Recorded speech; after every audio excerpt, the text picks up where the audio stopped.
Okay, we need a little bit of scriptural support for what I just shared with you here.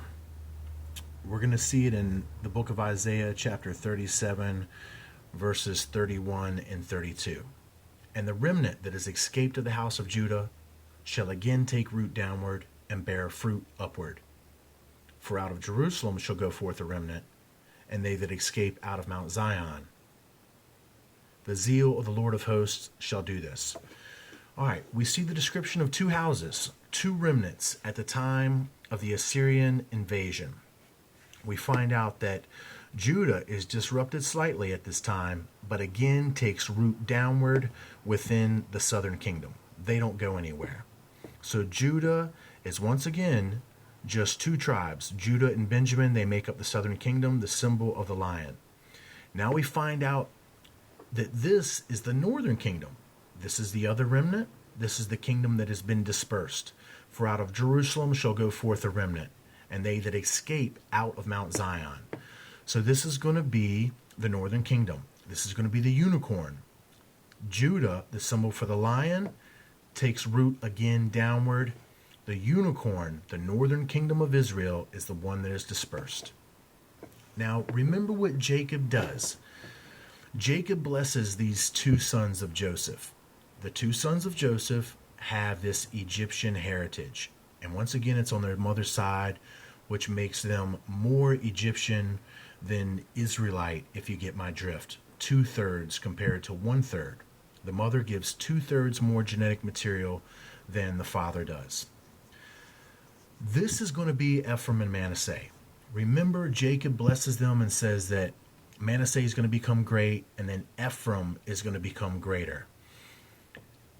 They represent northern Israel now. In a sense, they have taken over the name Israel. They're not a part of the original 10 tribes, but you're going to see that the Bible clarifies Ephraim is now being the leader of the 10 tribes. Now we see that these tribes are being described as having to leave because of this Assyrian invasion. Well, who we're really talking about now, we're really talking about Ephraim and Manasseh. We're talking about the route of Ephraim and Manasseh that they have taken, symbolically leaving out of their Israelite connected lands, and now that they are leaving to new lands. And chapter 24 of the book of Isaiah is going to clarify where they've gone. Now I want you to see that the language is still the same. Chapter 24, the book of Isaiah. Starting here at about verse 13 is where the story is concerned that we're talking. It's titled The Jewish Remnant. Now remember, we're looking for the remnant of the northern kingdom and where they've gone. We know that the remnant of the southern kingdom stays put. That's Judah. Now here is where the remnant of the northern kingdom is gone. Wherefore glorify ye the Lord in the fires, even the name of the Lord God of Israel in the isles of the sea. That's the British Isles. That's exactly what's being talked about. That's exactly what's being described. We're finding out that the name Israel has basically been hijacked.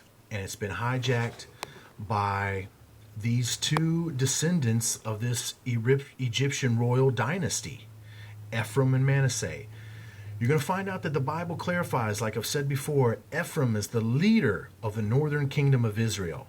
So Ephraim and Manasseh is northern Israel, of which we're seeing has been dispersed, and that we now see them pop up in the British Isles, which is going to eventuate to the full-blown United Kingdom, of which the British Isles are connected to, and then eventually the United States of America, which of course you know is connected to the British Crown. So let's look at this when I come back in the next video, which is going to help explain a lot more.